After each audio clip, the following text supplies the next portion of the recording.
All right, everyone, we'll go ahead and get started. Thank you all for calling in today for our brokerage call. We have a couple of things we're going to cover. Rex is going to be sharing about property management and giving us all the details you need to know if you're doing property management, if you're thinking about doing property management, what it's maybe like to do property management, and what the brokerage requires if you do property management. Before we dive into that, I wanted to share a few things about what we're seeing right now in the market. So the IBJ just released an article this week about the transaction count in the past month. In July, we saw a huge surge in transaction count, which is fantastic. And for us that have been in the market, we know we've kind of been surprised by what COVID has brought, and pleasantly surprised at that. So we're really seeing the market catch up from somewhat of a slower April, May, and June. And it's really caught up in July. And I think all of you probably felt that. You felt how busy the market was. Not only did we see transaction count increase dramatically, we also saw that the median price is now up. It's up to 225, which is almost a 12% jump from a year ago, which is incredible for ND. That we're seeing that kind of a jump. So I know I've spoken to a number of you in the past week or 2 weeks about what the market is looking like in August. And we've seen a bit of a slowdown. For those of you who have listings, you've probably began to feel that normal August anxiety.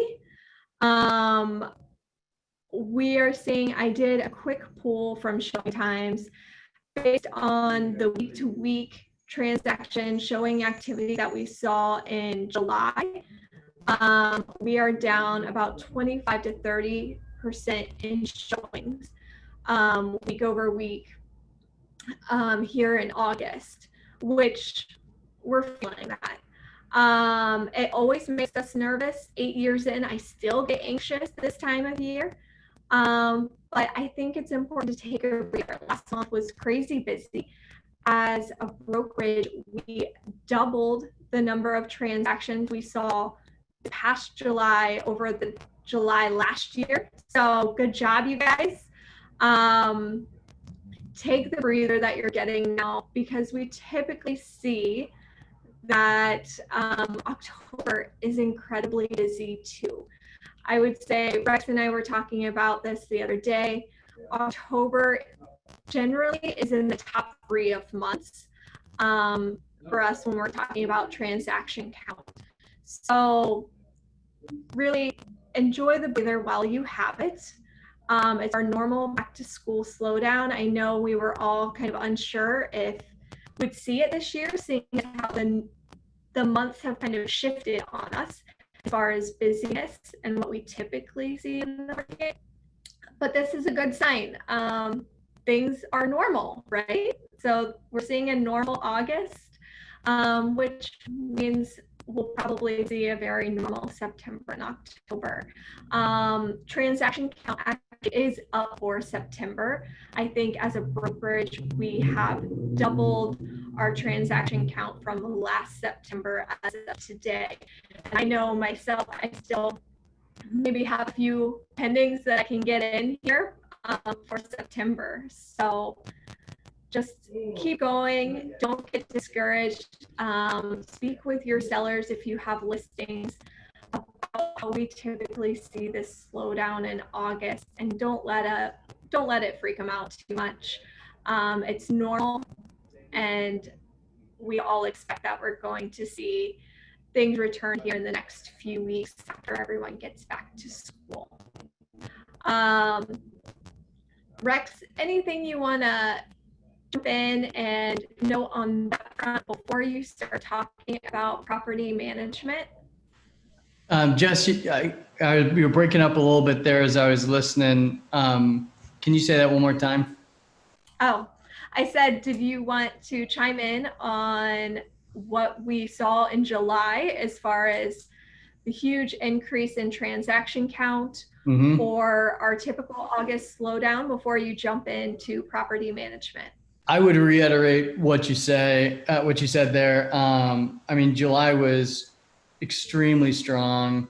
I mean, August in general is looking pretty good. Typically, what we see though on those is, your real estate, kind of mid threes and up really gets a lot quieter.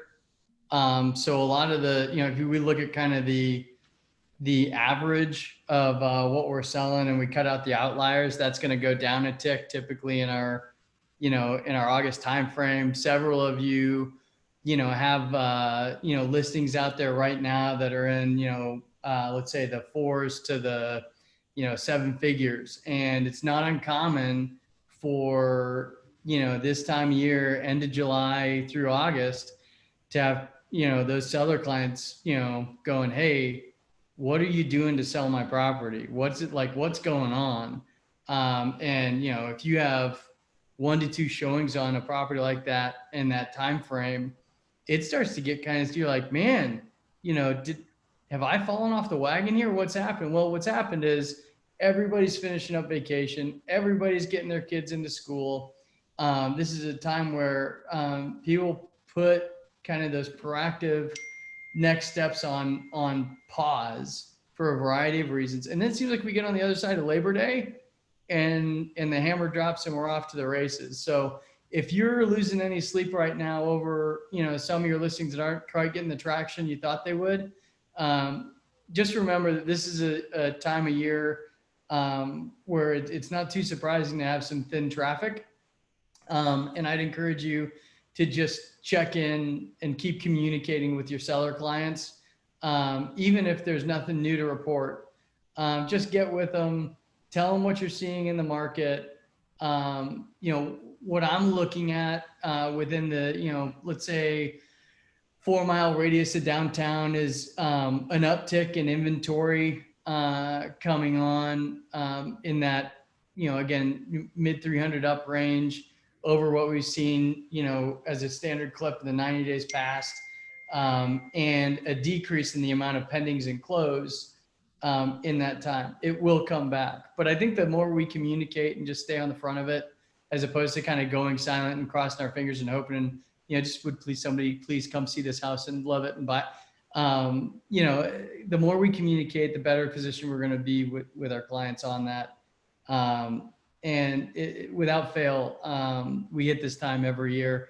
Timing can be a little different here and there depending on when, back to school schedules are happening and where Labor Day falls and whatnot. But generally we're gonna see this within this time of year every single year. Yeah. Yeah. Yeah, and on that note, like showing time, when I pulled the numbers in that price range under 300,000, well, in a typical 2 week stretch, you're going to see somewhere between 9 and 6 showings in July.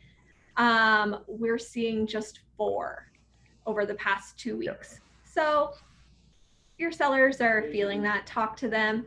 It's not them. I said that to some of my clients the other day. I said, it's not you. It's not your house. We're seeing this across the market right now. And that really made them feel a little more comfortable with the situation. And they felt comfortable with the pause. Yep. So. Yep. Well, with that, do you want to jump into property management? Absolutely. And let me ask you, would it be helpful to talk a little bit and start out with just on engaging investment clients and kind of shift that into just kind of some background, general head nods? That would be great. Okay. We have agents here that have done property management, and I see a number of our brand new agents who probably have never thought about property management. So I think giving that background would be really helpful. Sure thing. Typically when I sit down with a new prospective, investor client, I want to kind of first and foremost kind of understand where they're coming from, and where they're trying to get to. And I start with kind of a what, and then move to a with what, and then proceed to a now what. But I want to know, when we're sitting down, what got them to the table? Have they done this before? Have they not? I do, engage a number of new or first-time investors who are looking to diversify, their retirement assets, or their passive income sources. But everybody has in mind it like a different way of how that works well for them. So we talk about, you can have multiple priorities in building a portfolio. But the two, primary focuses always tend to fall around, do you want income growth as the number one priority, or do you want portfolio value growth as a number one priority? And depending on time in life and available funds and overall, kind of personal focus, that can be, those two can flop for a number of reasons. But based on which is more important, we will use very different strategies for how to get there. Often I ask questions like, hey, if we're looking back 3 years from now at, the work that we've done with you, what would make you feel that this was a worthwhile investment of yourself and of your resources and your available time? And often they've never thought of it that way. And so I know I'm getting hip shot answers, but I just want their wheels to start, grinding on, what do I really want here? And, I know that there's money to be made. I'm excited about the possibility, but what could this look like past, buying my first investment, property and getting that, leased up. Often what I hear is, well, I'd like to be making $100,000 a year inside of 3 months in cash flow, or be well on my way towards it, which is great. And that gives me a starting point to say, okay, well, if you want to hit that, that means that we need to build your portfolio to a place of, let's start with, end of 3 years, we need to have you at a place of about 50 rental units. And in order to do that, we're not going to do the first third of that in year one. We're going to focus on how do we get you into maybe your first half dozen. And then we scale that pretty quickly to your next 20. And then we hit cadence, path. And that typically is a bit of a shock value, like 50 units, why does it take that much? What in the world? I don't have that much money. And say, okay, well, let's talk about that. It's a great question. That leads into with what? It's like, what do you have in the way of available funds to bring in at least money down? What's your situation as far as lendability, access to others who have hard money that might be interested in lending in some secondary positions, and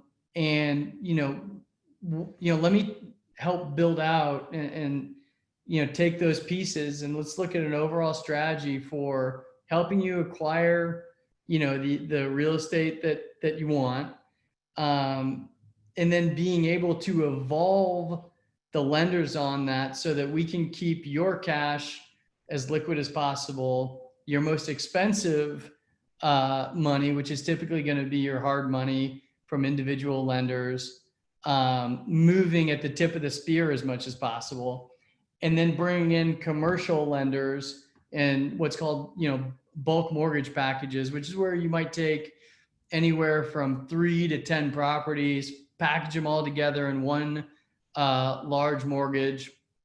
You're going to right now see about 4.25% on those, maybe 4.5. 20-year amortization is doable. You see 15 as well, and typical loan to value is going to be anywhere from 65 to 80% on those. But you package those together, that allows you to pull that hard money and your own capital out and then go on to the next set. And, as we start to talk about, using their capital and then, their hard money contacts as the tip of that spear and architect out the process, we start to take away some of the unknown, and they start to see the baby steps on the financing end that are often so frightening, right? Like when you talk about 50 units, and that could be, generally a portfolio that's worth, I don't know, let's say 7-8 million total, that's leveraged probably to an average of about 70% if you're trying to do that in 3 years. That gets pretty overwhelming, pretty scary. And so being able to break that down into, we do this and then we do this and then we do this, and here are the relationships that kind of come into play, help break that down into some more digestible pieces. Once we have the process down for what they want to, we know what they want to get, we know what they have available to go get it. Then it's a matter of understanding what their risk tolerance is, what areas, do they want to push into developing neighborhoods? Do they understand the reality of real estate in Indianapolis? And there's a lot that plays into that. Many of you have heard me say before, across the top 30 urban markets in the nation, Indianapolis is the second most affordable on just livability. The number one market is Memphis, Tennessee. The big difference there is that Indianapolis's economy has a 15th ranked GDP across the metropolitan, collection, and Memphis is like 37th. We have a very, very strong economy for the affordability of this market, and that is changing, but it's not changing overnight. I mean, that's why we're seeing house prices go up. That's why we're seeing taxes go up. We are seeing a market correction, from a blight that we felt, really a number of the Midwestern cities felt at a greater intensity than most of the coastal cities. And so now it's catch-up time. As we start to press into those areas, there's no shortage of different ways to, show them cash flow and help them understand where's the opportunity. Often in this market, what we're doing is looking for investment real estate plays that cash flow, that are in the black month to month now, but that are showing a greater opportunity of value growth over the next 3 to 5 years. And that gives the opportunity, one, to press into some areas that are a little less hunted, and have a great opportunity to, for those rent rates to go up, for, the value of the property to go up. And, probably in recent history, the one that did this most quickly for our portfolio was Mapleton Fall Creek. 2 years ago or 18 months ago, we just saw the rental demand kind of pressing up, up to like 25th Street and hopping over, Fall Creek, and coming down out of Sober and hopping over 38th Street. So we picked up some duplexes, 3 of them. Average price point was about $135. Average rent rate probably $700 a month. 6 months later, we had those units renting out at $1,200 a unit, and they appraised out between $190 and $205. Now, does it always happen that quickly? No. That's like this, but it's a good example of, on paper, picking those up 18 months ago did not look like a great play, but by looking at how the demand was moving, we were able to take a relatively educated jump to pick those up and capture value.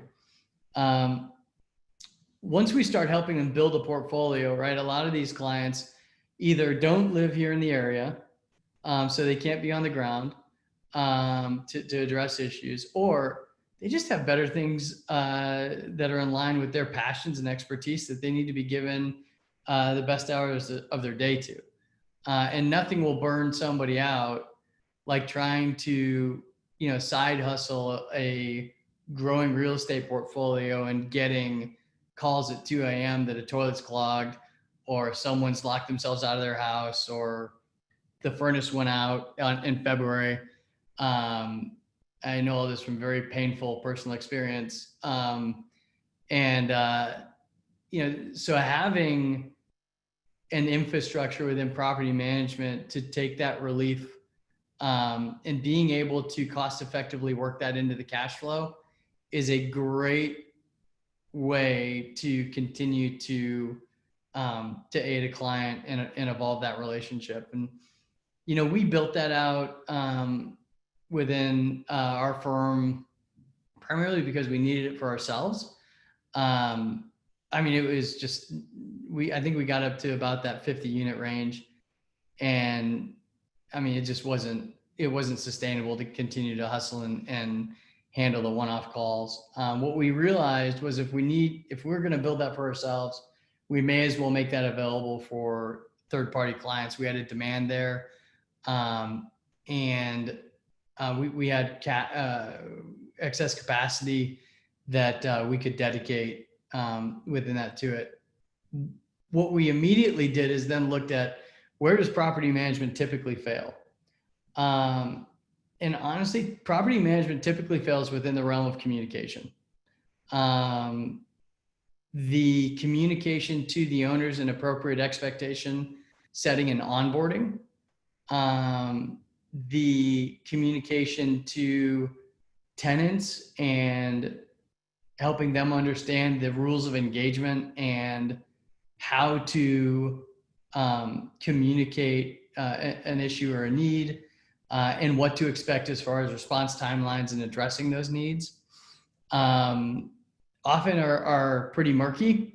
And if someone's got a need and they don't know where to go and they're putting a call into who they think they might, typically they're going to call everybody they can within the organization that they know to tap, and they're going to be pretty frustrated by the time they get in touch with an individual that's a live human being speaking with them. So ensuring that there's one person who knows it is their responsibility to ensure that communication is solid and prompt with owners and with tenants, and then setting the expectation for response times and for just the communication of issues. The way we do it, if we have a tenant who has a need, we run through a system called Buildium.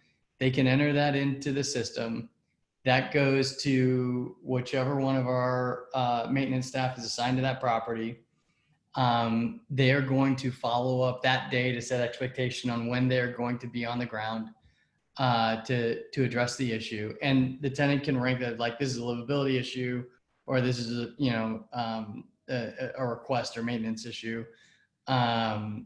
If it's a safety, security, livability issue, we're going to get out there as soon as humanly possible. If it isn't, we're going to follow up and try to set expectation on when we can get it in. But then also making sure that the owners know what's going on. If it's a charge that's under $500, we ask that the owners allow us to make that determination. If it is over $500 and it is not a livability issue, safety, security, whatnot, then we're going to get with the owner and make a recommendation and ask them how they'd like to proceed. That flow may sound pretty simple. When you get to scale within property management, it can very quickly get out of control. We know that our guys can typically manage a few dozen trouble tickets at any one time. Once we start seeing those numbers press into, 50, 60 plus, we know that our guys are drowning, and we need to bring in some help to get that number back down and ensure that we're staying within a sustainable cadence of the work. As far as that all goes, the way we have that set up is we have one individual over leasing and owner communication.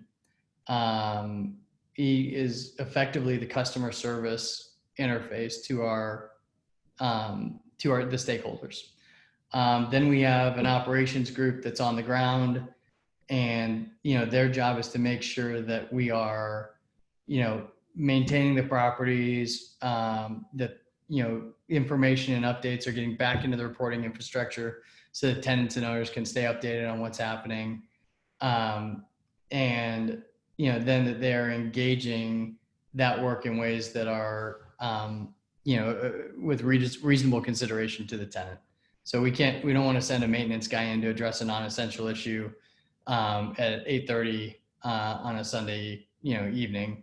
We want to make sure that we're cognizant of the realities that tenant is faced with, and cater to them to the best we can. Sometimes we got to flex and squeeze it in where we can. That's just part of the work, but the goal is to proactively communicate and do the best we can to serve those tenants and minimally disrupt their lives in the process.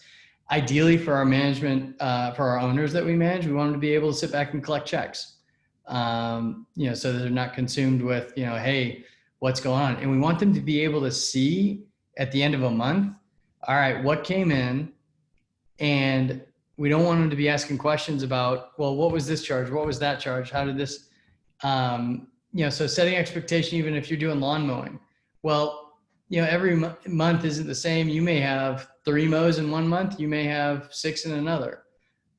Making sure they know that up front and they can identify that. The more expectation we can do expectation setting we can do, so if they go in eyes wide open, the better that relationship's going to be as we proceed into it. Typically, those management fees can be billed directly to the property management entity as a service provider. Typically, the rental, any commissions that are coming in on rental fees should be run through the brokerage. On deposits, you can set up within a property management entity a escrow account, non-interest bearing account with pretty much any bank that's going to hold those funds. Don't touch them until you're dispersing them back to clients. And this is something that gets abused quite a bit. There's a lot of people that don't set up an escrow account, that treat those deposit funds as, standard cash flow. And that can get complicated really, really quickly. One, the law is pretty clear about what's, that those funds need to be separate and untouched in a non-interest bearing account. 2, you don't need too many angry clients screaming for their deposit back, being overextended on cash flow and scrambling around trying to figure out how you're going to get this all settled up. And we typically would see this from, play out within, a property manager's arena and, like the April, May timeframe when you're having a lot of turnover. If they haven't ramped that up, it's pretty easy to go, oh my gosh, I didn't know, but we have used $30,000 worth of deposits in our normal cash flow, and we don't have it to get these people paid out. And that's a big no-no. Right. Those are some wide swaths of kind of functionally how it all comes together. I think on the biz dev front, your standard management fee is going to be 10% of rents. I've seen that go up or down. If it's an Airbnb, that could be 20, 25%. But we typically see as an industry standard, 10% of rents being paid out for management, 1 month's rent being paid out for a lease fill. And then any work that's coordinated on top of that. So you have a furnace go out, you have a roof leak, whatever the case may be. You mark up any invoice that you coordinate work out there about 10%. So if you got a $500 repair, you're going to add $50 in there for the person who had to get out of bed, go over and, make sure that that got executed, and done correctly. Rex, I have a few questions. Fire away. For like the beginning agent who is just getting started maybe and doing property management, they have a few clients buying up a few rentals, maybe they're out of state investors. What do they need to do first to set up themselves to be prepared for property management as an agent? It's a really good question. I think first and foremost is to determine how much of that you want to be engaged in. Because it's one thing to be an agent that is helping someone acquire property and get a tenant in that property. It is another thing to take on the property management responsibilities and being the individual or the entity that gets the call. This is something that is really easy to downplay until it bites you in the butt. But I've seen, and been in situations myself where, we're building our own, portfolio and it's clicking along, and go on vacation and get a phone call, hey, our furnace died. It's, 42 degrees in here. What do we do? Right. And I'm like in Fort Myers, that's a problem. And so having that infrastructure where, at least if you're going to travel, right, or you're going to be unavailable, making sure that those tenants and even your owner knows who to call if you're not available, if you can't be reached, can really, really help. Truthfully, property management for most agents is going to be really hard to justify because you need such a scale and such an infrastructure of human capital on the ground, and flexing to a 24/7 reality. So if you're managing even 10 units, that's 10 ovens, that's 10 toilets at least, right? Maybe 20, 30. That's 10 furnaces, 10 roofs, 10 sewer laterals. And gosh, I should have put together a top 10 list of the just most horrific maintenance calls I've ever, but the one that sticks out in my mind the most, just top of mind, is we had a sewer lateral that collapsed at a duplex and there was back pressure, and the back pressure built and built and built. And when it finally got too substantial for the line, it shot human waste up, out.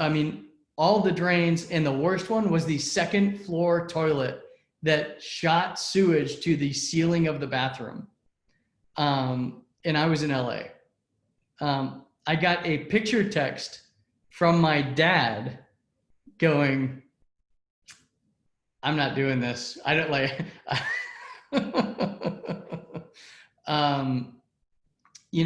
so it doesn't take too many of those situations. It doesn't take too many 2 a.m. phone calls when it's 5 below and a furnace is dead and you can't get an HVAC tech out there. It doesn't take too many drunk tenants at 3 a.m. who've lost their keys and need to be let into their house, to go man, I can't do this. And so I think having those around you who can fill in, having people on the ground who say I'm willing to take that call, and understanding, having a plan for how you're going to scale, because look, you can do that for, 10 units. It changes when you get to 20. And it gets absolutely terrifying when you get to 40 or 50, right? And it typically what we do is we try to hold it together, and it's making money, but it's killing us. And then like we're playing catch up, and owners are pissed off and tenants are pissed off because they're not hearing back. And we're just running around putting out fires, as many as we can, and getting worn out. So I think the big thing there and looking at to start out is make sure that you have an understanding of how far you want to go and what you need to get there, because we can only ultimately execute and be accountable to the goals we set in front of us if we are resourced reasonably to go get them done. Otherwise, what ends up happening is we end up being the quintessential property manager. And if we got a roundhouse of 20 people in a room who had engaged with property managers and said, tell us your stories about interacting with property managers and landlords, I mean, there's like a 0% return on positive stories there. They're because of this reality, often overstretched and well beyond sustainable capacity. Yeah. That's good, Rex. Thank you for sharing that. Also, I wanted to ask you, as far as what an agent needs to do, I know we touched on this a few brokerage calls ago, but, and you did hear a few minutes ago, but I wanted you to say that again, if you could. What is being ran through the brokerage and what is going to the agent directly or their LLC that they've set up? And then what insurances do they need to have to protect themselves? Yeah, that's really good. So if you are running, so if you're filling leases and you're getting a commission to do that, you need to run those through the brokerage. In the same way you do a closing file. If you are getting a management fee for managing a property, you can run that directly to your LLC. When we talk about coverage, there's a few things to look at there. One, you're going to want to have, your general liability coverage. I think it's good on the management side to look at having workers' comp. You're also going to want to make sure that any subs you pull into that have workers' comp as well. And that's one that gets overlooked a lot. It will start to really, outside of just the exposure of not having workers' comp, as an entity and for subs, it will really start to hit you on insurability of your client's properties and how that's being engaged in, and any stuff you own yourself. After that, depending on what you're doing, I think generally on leasing and lease fulfillment, your E&O insurance will be covered by the brokerage. So, it should be in good shape there. I do think it's probably a good idea to have some sort of umbrella policy with the LLC that identifies if you have a situation where someone does come after you. And it does happen. I mean, we had a situation a couple of years ago where an individual moving out of one of the properties, they had been drinking and they were not employed at the time, and they fell and they hurt their leg. And we actually had an attorney reach out and say that, the property was not maintained and whatnot. And, we had to duke that out a little bit. And it resolved, it was fine. But boy, at first that was consuming, like getting a note from an attorney, and just really not having dealt with that much, going, all right, what's our exposure here? And knowing, okay, we've got a limit of exposure up to here, but then after that, we know we've got this umbrella insurance policy that this goes as bad as it can go. We know what our exposure is there, and it's not a death blow. Is it an inconvenience, and do I wish it didn't happen? Absolutely. But we're going to be okay on the other side. So I think, you know, an umbrella insurance policy is a really good, you know, piece to have in place for that. Certainly, your workers' comp, big deal. You got a lot of guys, a lot of workers who get hurt on the job, and you got a lot of there's an entire economy on visiting hospital beds and talking about court cases. So you know, we're having reasonable protections there is it's a really smart move. After that, I'd also say having a good attorney on call. I mean, I've got a great one out of Avon who just, you know, if I have a question, I give him a call and, you know, we get the answer and then I'm not, you know, I know I'm sound. He puts together everything from our leasing updates, like our lease docs and addendums to our promissory notes and mortgages, to any sort of partner docs and buy sells. And you can do that with a general practicing attorney. You don't need a real estate attorney to do the overwhelming majority of that work. Great. Thank you. You guys, we've reached 11:45. I know a ton of you probably still have questions about property management if you're interested in it. So as you continue your real estate journey, if this is something that pops up and you have interest in doing property management, or if you're looking to connect a client with someone in the brokerage who does property management, you're always welcome to reach out to Rex, myself, Rosie, Mark, and we're happy to set you up with someone to talk about property management on the level that you're needing. So I encourage you guys to continue those conversations. I also wanted to remind everyone tomorrow at noon, we have our monthly agent meeting, and that is with Indy Hub this month. So I hope that you guys can all join us tomorrow for that. It should be fairly informative. That's it for today. Everyone enjoy Wednesday. Good to see you guys. Take care.